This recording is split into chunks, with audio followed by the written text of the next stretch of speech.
Assalamualaikum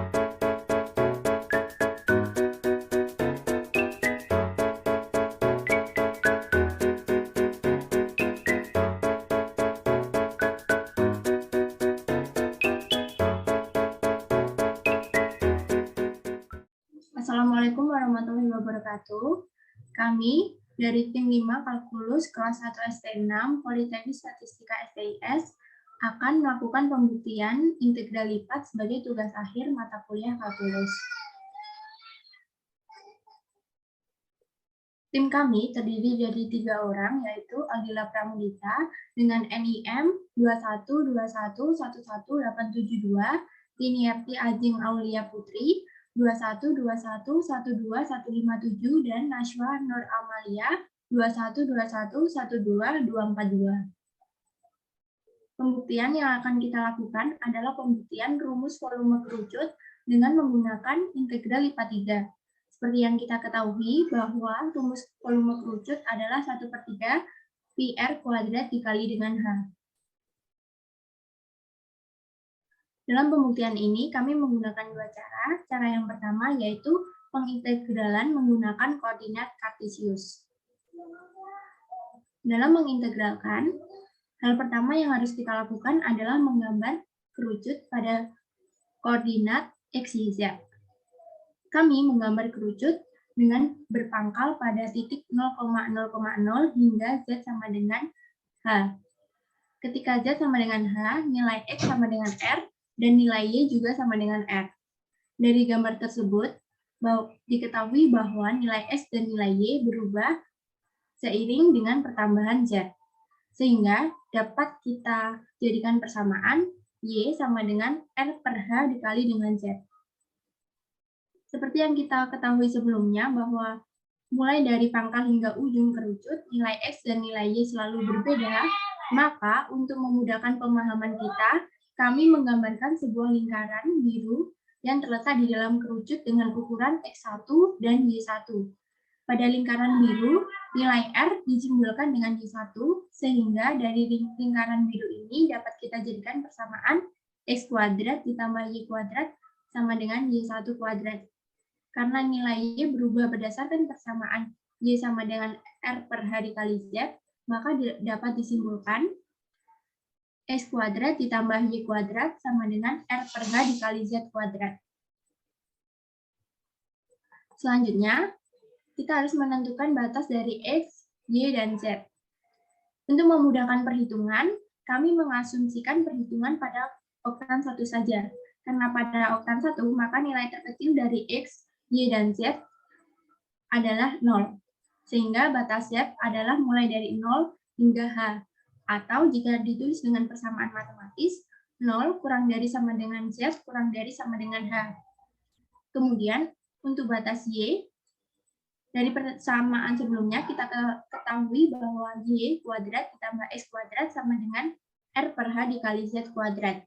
Sehingga Y sama dengan akar dari R per H dikali Z kuadrat dikurangi X kuadrat. Sehingga batas Y adalah 0 kurang dari sama dengan Y kurang dari sama dengan akar R per H dikali Z kuadrat dikurangi X kuadrat. Dan yang terakhir adalah batas X. Untuk mengetahui batas X, kita memasukkan Y sama dengan 0 ke persamaan. Sehingga kita ketahui bahwa X sama dengan R per H dikali Z. Sehingga batas X adalah mulai dari 0 hingga R per H kali Z. Atau secara matematis tertulis 0 kurang dari sama dengan X kurang dari sama dengan R per H kali Z. Sehingga dari batas-batas tersebut kita ketahui bahwa bentuk integral menjadi 0 hingga H, 0 hingga R per H kali Z, 0 hingga akar R per H kali Z kuadrat dikurangi X kuadrat, dy, dx, dan dz.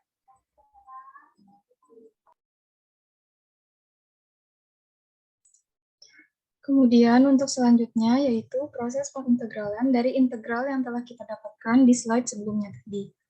Pertama-tama kita akan mengintegralkan terhadap variabel Y dengan batas bawah 0 dan batas atas akar R per H dikali Z kuadrat dikurang X kuadrat.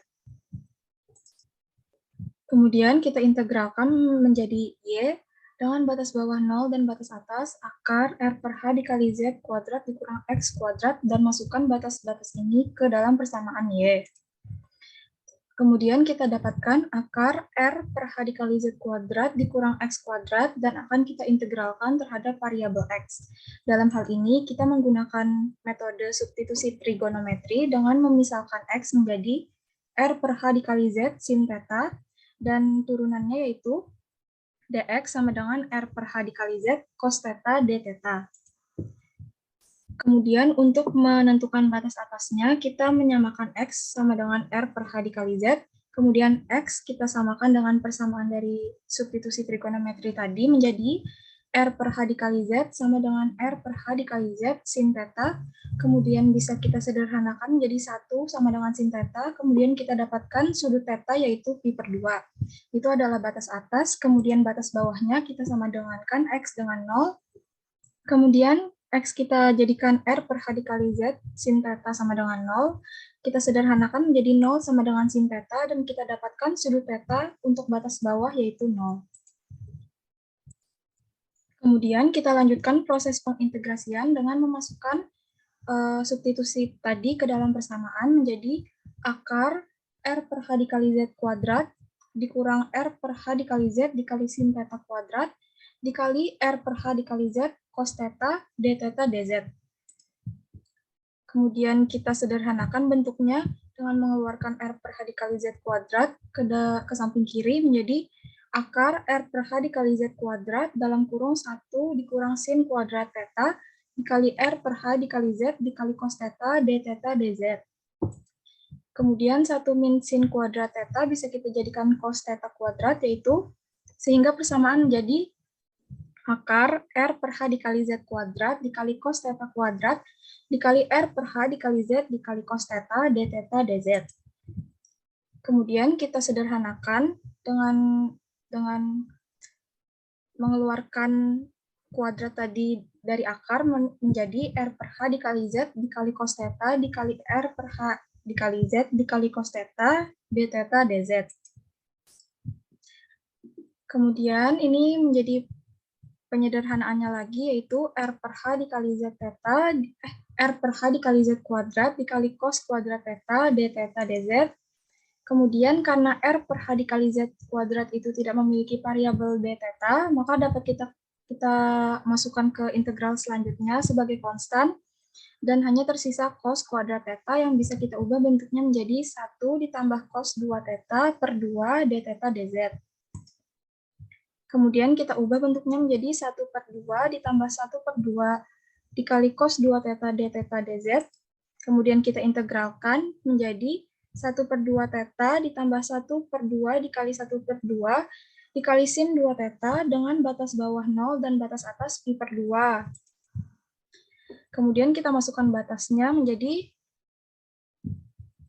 integral baru terhadap variabel z yaitu R per H dikali Z kuadrat dikali 1 per 2 dikali pi per 2 ditambah 1 per 4 dikali sin 2 pi per 2 dz.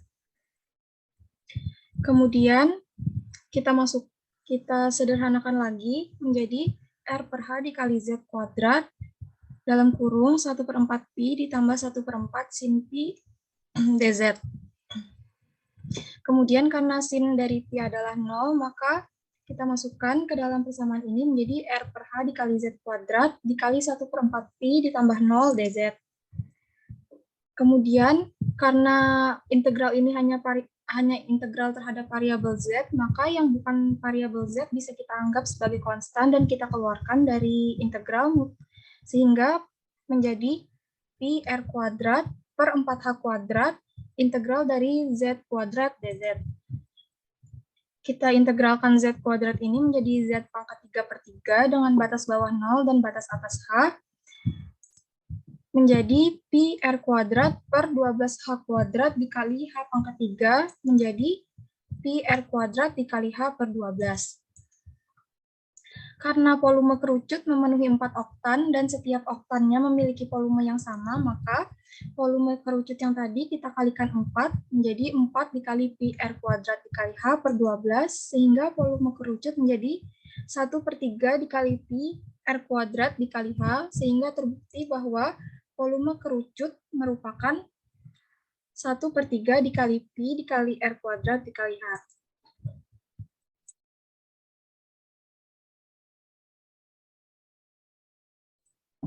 Kemudian cara yang selanjutnya adalah menggunakan koordinat tabung.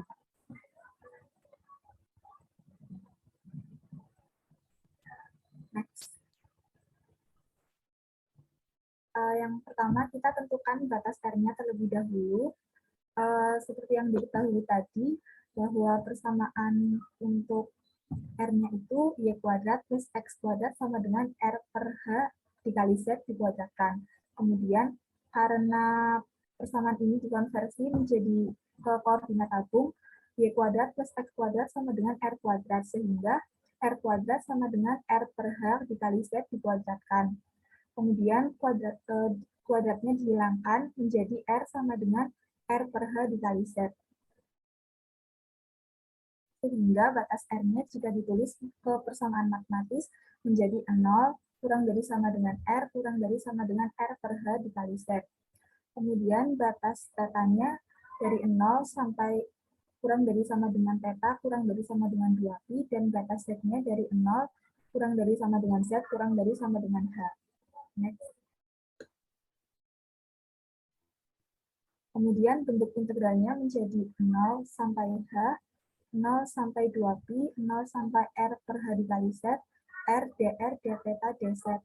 R ini didapatkan dari Jacobian koordinat tabung. Next.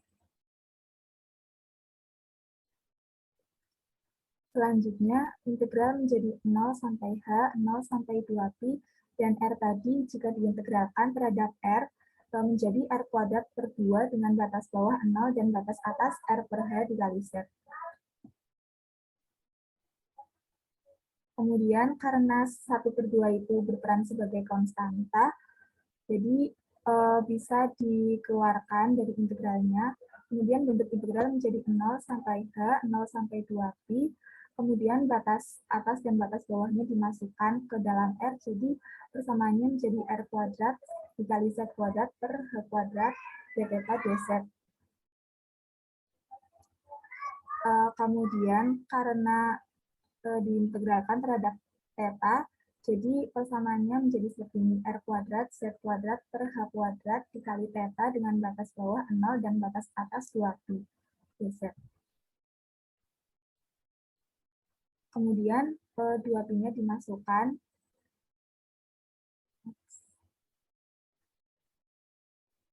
Karena persamaan ini hanya yang mengandung variabel Z itu hanya Z kuadrat, jadi R kuadrat per H kuadrat 2pi dan setengah itu dikeluarkan sebagai konstanta menjadi pi R kuadrat per H kuadrat integral 0 sampai H Z kuadrat dz. Next. Kemudian Z kuadrat itu diintegralkan terhadap Z menjadi Z pangkat 3 per 3 dengan batas bawah 0 sampai H. Kemudian dimasukkan menjadi pi R kuadrat per 3H kuadrat dikali H pangkat 3. Kemudian H pangkat 3 dan H kuadratnya itu dicoret menjadi pi R kuadrat kali H per 3. Sehingga terbukti bahwa volume kerucut itu pi R kuadrat kali H per 3. Terima kasih. Sekian presentasi dari kelompok kami. Kurang lebihnya mohon maaf. Wassalamualaikum warahmatullahi wabarakatuh.